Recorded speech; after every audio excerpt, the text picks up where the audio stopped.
Olá, este é o Filosofia para Dar Sentido. Meu nome é Michael Gonçalves, sou professor de filosofia e gostaria de te convidar a uma reflexão. Hoje eu queria tentar responder uma provocação que uma ex-aluna fez. Ela me fez a seguinte pergunta: o amor é superestimado? E eu achei a pergunta pertinente, interessante, inteligente e profundamente ligada, né, como qualquer pergunta, a contextos de vida, né? Eu fiquei me perguntando por que ela fez essa pergunta. Fiquei me perguntando o que ela passou ou tem passado e que a levou a questionar o amor desta forma. Talvez apenas uma curiosidade intelectual, talvez apenas uma questão realmente filosófica. Mas eu penso que quando alguém chega ao ponto de formular essa questão de maneira prática, de maneira interessada, muito provavelmente está a fim de resolver problemas, questões que são pessoais, que são próximas, que são caras a essa pessoa. Então eu achei interessante e até uma forma de poder me aproximar, dialogar com essa pessoa e com outras tantas pessoas que talvez estejam passando por uma experiência semelhante. E lembrando meu último episódio do podcast, eu falava sobre amizade. Então acho que soa razoavelmente próximo a gente continuar falando de amor, mas agora de uma outra forma de amor. Esse é um tema gostoso, é um papo legal, mas a minha ideia é te estimular a pensar diferente, pensar coisas e iniciar um bom debate. Se você quer ler sobre filosofia e sobre o amor, tem um clássico, O Banquete, do Platão. Existe na obra do Søren Kierkegaard uma discussão muito interessante sobre o amor. É lógico que as religiões têm suas reflexões sobre o amor. Agostinho de Hipona que diz: amo, logo existo. Você deve conhecer a formulação cartesiana, penso, logo existo, mas antes o Agostinho já tinha falado amo, logo existo. Isso para afirmar uma dimensão muito religiosa do amor, porque para o cristianismo Deus é amor, né? Tem aquela afirmação bíblica, tá, na carta de João. Isso se repete para os cristãos, eles repetem isso constantemente: Deus é amor. Se Deus é amor e somos imagem e semelhança dele, quando amamos, realizamos aquilo que fomos feitos para ser. Essa é uma dimensão importante. E eu quero invocar aqui esse olhar cristão do amor. Talvez, se a gente possa afirmar que exista uma expectativa em relação ao amor, se dá em grande parte por conta de uma certa domesticação do amor, de uma certa subordinação do amor a outros tantos valores, e que transformou o amor numa experiência muito cordial, no sentido cordial é do coração também, né? Muito soft, muito idealizada, muito romantizada. A literatura tem um papel importante nisso, mas as religiões, em especial o cristianismo, tem um papel muito grande sobre o lugar do amor na vida das pessoas. Talvez a gente tenha, assim, algumas expectativas em relação ao amor hoje, quando a gente fala desse tema. Em muitos lugares a gente vai encontrar diferentes noções, diferentes reflexões, diferentes perspectivas para dizer o que é o amor. Então, o que eu falo que é amor, talvez você não entenda da mesma forma. Mas vamos tentar organizar isso aqui. Primeiro, o que é o amor? Amor, como diria Platão, é algo que se sente, né? Amor se sente, né? No banquete, fazendo essa reflexão bem rápida, simples, é isso. O amor se sente. O amor é sempre de algo. Alguém ama e ama algo ou alguém. Aí o Platão, né, usando a figura de Sócrates, pergunta: se você ama algo ou alguém, ama algo ou alguém que deseja, certo? Né? O amor é desejo, o amor é um desejo de proximidade, de aproximação, porque os gregos eles tinham muito claro que o amor tem um interesse de aproximação, né? Você quer o amor eros, o deus eros é o deus que fazia com que os seres vivos se aproximassem para procriar. Então é um amor que tem como fundamento o ato sexual, o ato, não só o ato sexual puramente, mas a ideia de transformação da realidade, a ideia de criação de alguma coisa. Os textos não são claros se é apenas a criação no sentido da procriação, porque sempre a experiência erótica é sempre uma experiência criativa, produtiva, e não necessariamente no sentido de produzir filhos, mas muitas vezes no sentido de produzir vida, né? Que talvez isso seja um conceito um pouco ampliado da ideia, né? que a gente está tratando aqui. Talvez haja eros não só para que haja crianças por aí, né, bebezinhos, mas para que haja vida num sentido mais amplo. Né? No sentido do encontro, muitas vezes, da produção artística, muitas vezes é concebida de uma forma de processo erótico. Olha que interessante. O amor é amor de algo ou de alguém, certo? E o Platão questiona, no banquete, Sócrates está lá falando, o amor é amor de algo de alguém, o amor é algo que se deseja, principalmente daquilo que não se tem, que se tenha, e quando se tem, que se mantenha, certo?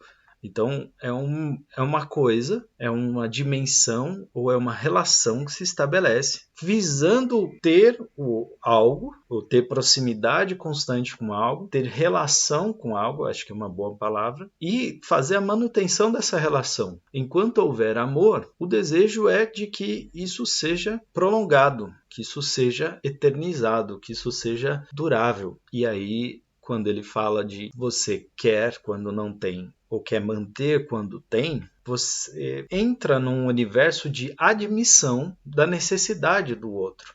Aí está uma reflexão interessante. Porque antes disso, antes de chegar nesse ponto, o Platão coloca no banquete que o amor é filho da miséria, que o amor é filho da necessidade, da carência. Então tira todo aquele glamour do nascimento, do amor como Deus primordial ou como filho da Vênus, da beleza, né? Não é bem assim. O amor não tem uma origem tão nobre. Na verdade, o amor tem até uma condição meio predadora, meio fágica, meio de desejo de posse, de ter e de necessidade, num sentido bem curioso, porque é uma admissão. Quando você diz eu amo tal coisa, eu amo tal pessoa, eu amo, você está dizendo implicitamente eu necessito de, eu preciso, eu quero, e aquilo me completa. É, de certo modo, um sentimento que corre o risco de ser um sentimento egoísta, egocentrado, egóico, porque ele acontece no sujeito e o sujeito sabe que precisa, sabe da sua necessidade. E se não sabe de forma consciente, de forma pelo menos inconsciente, reconhece essa necessidade. Né? Então ela fica atada, presa àquela coisa, presa àquela pessoa. Mas é curioso que, apesar de eu saber de mim, eu não tenho como saber do outro. Então exige de mim que faça alguma coisa para que o outro também tenha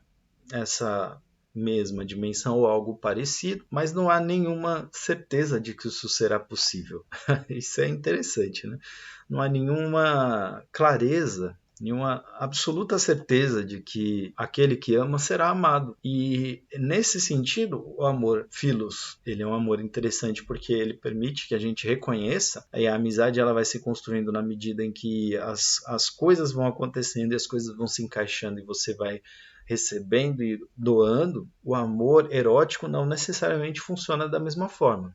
Nem sempre ele acontece numa relação em que há uma troca de afetos, em que fica evidente que você vai ser correspondido da mesma forma. E isso pode gerar na sua cabeça, né, você que ama, ou eu que amo, pode gerar na minha cabeça uma série de ideias ou de expectativas, porque eu sei que eu amo, eu não sei se o outro ama. E eu sei, ou talvez não tenha certeza absoluta, mas chego próximo de saber como eu amo, mas não sei como o outro ama.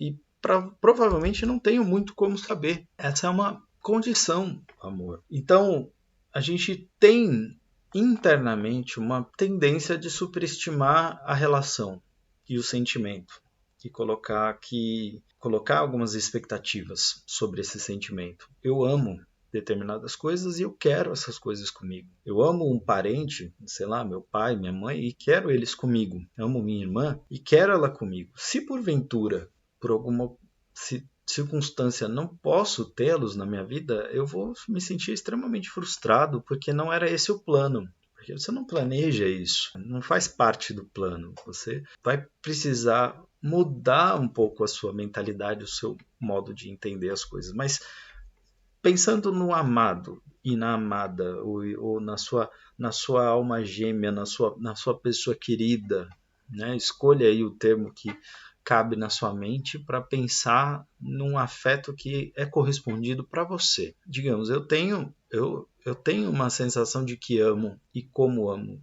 mas como esse outro ama, não sabemos. E é por isso que é uma experiência relativamente miserável, porque você fica sem saber exatamente o que vai acontecer, como vai acontecer, com que qualidade as coisas vão se desenvolver. E aí ter decepções amorosas, aliás, é uma probabilidade bem grande, né? É uma probabilidade grande. A gente ri para não chorar, mas na vida acontece, né? E a gente se relaciona com as pessoas e quer manifestar. E não só quer manifestar, quer que elas manifestem também para conosco. Então, se por um lado a gente tem isso de querer, de ter um sentimento, a gente quer a posse, a gente quer relação, a gente quer contato e a gente não sabe o que esperar do outro, a gente sabe de nós.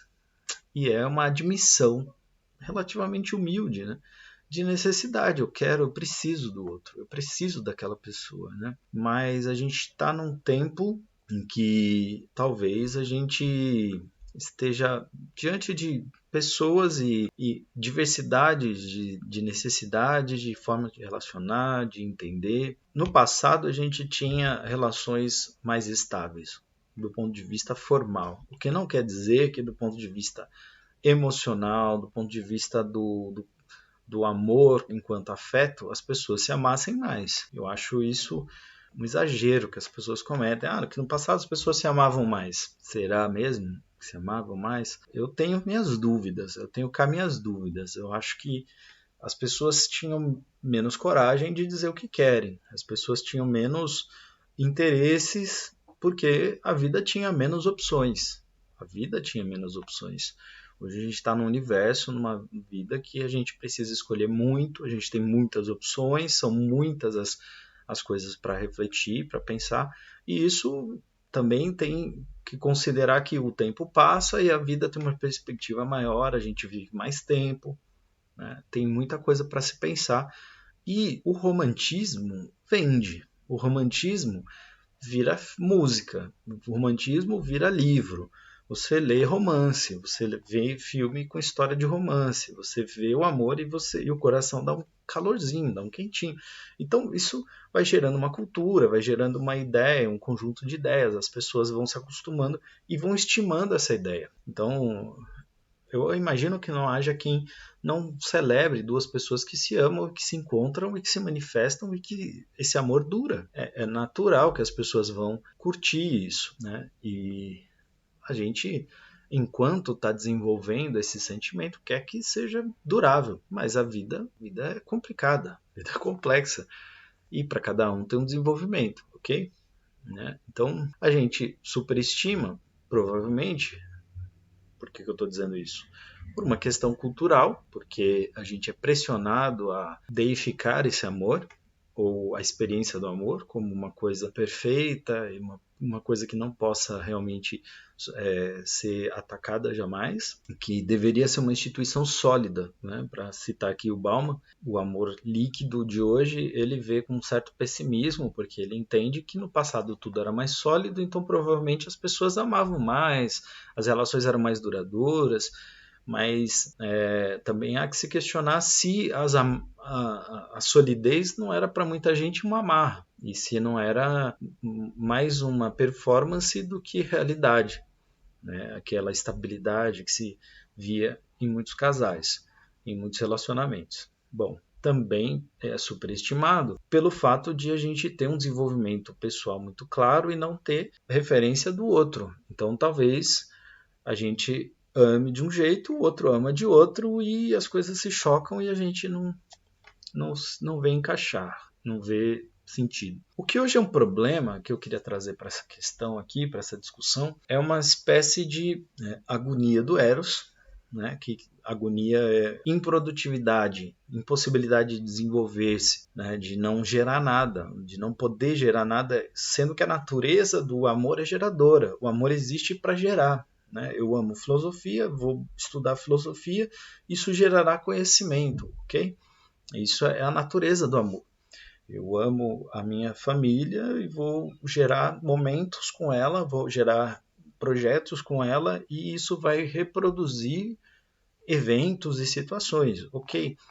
A agonia do amor, a agonia do eros se dá na medida em que a gente entra numa fase, num tempo, em que as pessoas estão tomando o amor como uma experiência pornográfica, uma experiência na qual ela é performática e sem o outro. Ela é uma experiência puramente do eu. Então, eu amo e quero você como eu quero. Não quero você do jeito que você é. É uma afirmação um tanto estranha. Então, o Eros é uma dimensão de cada pessoa que se aplica numa relação. Ela não pode ser simplesmente do regime do eu. O amor não é só eu. Se for amor do eu para eu, é narcisismo, né? É narcísico e é terrível. Não amo igual, mas uma experiência erótica, ela é uma experiência do diverso, no sentido da consciência, no sentido da pessoa. É uma pessoa com outra pessoa, é uma pessoa com uma individualidade, com uma natureza individual e outra pessoa com a sua individualidade, com a sua natureza, com seus desejos, com o seu inconsciente, com as suas memórias. São pessoas. Digamos que haja, né, mais pessoas. Quanto mais pessoas. Né? É relação entre pessoas. Sempre outras pessoas. O problema da experiência erótica, né, de hoje é que ela não é mais tanto essa experiência com o outro, da descoberta, do reconhecimento do outro, da valorização do outro, do tentar enxergar o outro, do tentar oferecer algo para o outro, oferecer para ele a experiência de saber sentir-se amada e amado, né? Então a gente gera uma gama enorme de pessoas incapazes de amar, pessoas que elas querem apenas tirar alguma coisa da relação, como numa experiência pornográfica em que a pessoa está sentindo prazer ela mesma, numa experiência pornográfica de performance pura e de consumo. Uma experiência erótica verdadeira é uma experiência de encontro de corpos, encontro de consciências, encontro de vidas. É no outro que a gente pode se salvar nessa dimensão. Só existe salvação no outro, só existe encontro do outro. Enquanto eu quiser fazer do outro eu mesmo, ou o que eu acho, ou o que eu penso, isso não é uma experiência erótica. Isso é uma outra coisa. É uma experiência de violência, é uma experiência de exercício de poder sobre o outro. E a gente tem visto mais e mais essa narrativa se perpetuando, se recriando, ganhando novos detalhes, mas é a mesma coisa.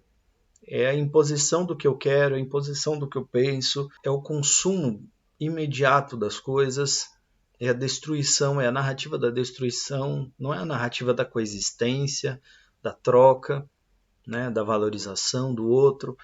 Então, quando a gente observa, né, as pessoas cada vez mais agressoras, apontando armas, não escutando, a gente percebe que a gente está num universo que é incapaz de discutir, de reconhecer o eros, de reconhecer o amor, nesse sentido de dimensão de encontro criativo, produtivo. As pessoas não conseguem lidar com isso, né? Com esse tipo de erotismo. Muito menos com a consciência de que o outro existe, de que a experiência não era para ser uma experiência de performance, mas a experiência do imprevisto, do puro imprevisto, e que tudo bem, né, de ter algo novo, de algo que você não esperava, algo que gera uma errância e que vai dar novos caminhos e novas dimensões, porque é isso, né? É isso que é bonito da experiência erótica. Ela não é só o contato íntimo, ela é a construção da consciência de forma que o outro está sempre dinamizando com você, sempre trocando, sempre trazendo algo de mistério que você sabe que é positivo e algo que você não sabe. E exatamente porque não sabe e porque quer que isso mantenha, aí generosamente, talvez, ou alguém pode achar que é egoísta, de forma egoísta, você vai fazer um esforço para que o outro perceba que tem algo de bom naquela relação, que tem algo de interessante naquela relação e que você está dando algo. Então é gratuito, apesar de não ser gratuito, porque você espera algo em troca nessa relação. Ela não é uma relação gratuita, é uma relação de troca. E é por isso que é preciso retomar esse erotismo original e evitar essa agonia do Eros. Então, o que a gente vê hoje, o amor, esse amor erótico, esse amor criativo, produtivo, que é transformador, ele não esteja superestimado, ele seja muito mencionado de forma vazia, sem ser compreendido, em canções que falam de amor, mas que não exploram uma relação de amor, é quase uma relação abusiva. Eu quero te amar, não importa o outro, né? Enfim, que o amor não é só sexo, que o amor não é consumo, não tem uma dimensão única, que é preciso que haja retorno, que haja troca, que haja conversa, que haja transformação mútua. A gente vê um mundo de pessoas querendo obrigar tudo a ser como elas querem, ser como elas desejam. Então, um mundo de pessoas que não aceitam sua miséria, que não aceitam suas carências, que não aceitam suas necessidades e que lidam muito mal com isso. Então, um mundo de pessoas que vão achar que o amor tem que ter uma dimensão quase de ostentação. Ostentam o amor, mas não vivem o amor. Eu acho que tem essa superestima cultural, eu acho que tem essa superestima religiosa, né, de uma deificação desse amor e das relações, mas eu acho que não, na prática as pessoas não superestimam, não. Acho que as pessoas estão muito mais com outras formas de vivenciar o amor, ou os amores, ou o que quer que seja, que talvez nem seja amor. O amor anda meio maltratado. Uma palavra gasta, mais uma palavra gasta, mais uma palavra muito mencionada, mas que vai se esvaziando, como tantas outras, e que, penso eu, seja o papel de um bom filósofo de vez em quando retornar a esses temas e refundar os conceitos. Então, queria lembrar do conceito de amor num sentido bem original, amor criativo, amor que se expande, amor que não é uma experiência mesquinha, é uma experiência, é um reconhecimento da necessidade de não se estar só, de que a complementariedade ela só pode existir se houver outro. O amor, ele sozinho, sem um objeto para amar, sem o sujeito para amar, talvez seja mais adequado, não faz sentido, né? Não faz sentido. Amor é sempre relação, nunca é o individual. Esse amor expansão, esse amor eros, no sentido criativo, que produz e que não pode ser só reduzido à dimensão do sexo, mas que quando bem vivida nesta já está bom demais, né? Ele precisa ser conquistado para que a gente evite relações de vida com as coisas pornográficas, no pior sentido da pornografia, no sentido de um esgotamento do não outro, né? De um puro eu, um mundo de pessoas egóicas que não se relacionam com mais ninguém e que se tornam tão viciadas em si mesmas ou nessa experiência de puro consumo que se tornam realmente incapazes de ter relacionamento com o outro. E isso desdobra uma série de outros temas, uma série de outras questões. Eu espero ter entregue uma reflexão decente, uma conversa boa. E a questão que fica é: fez sentido para você?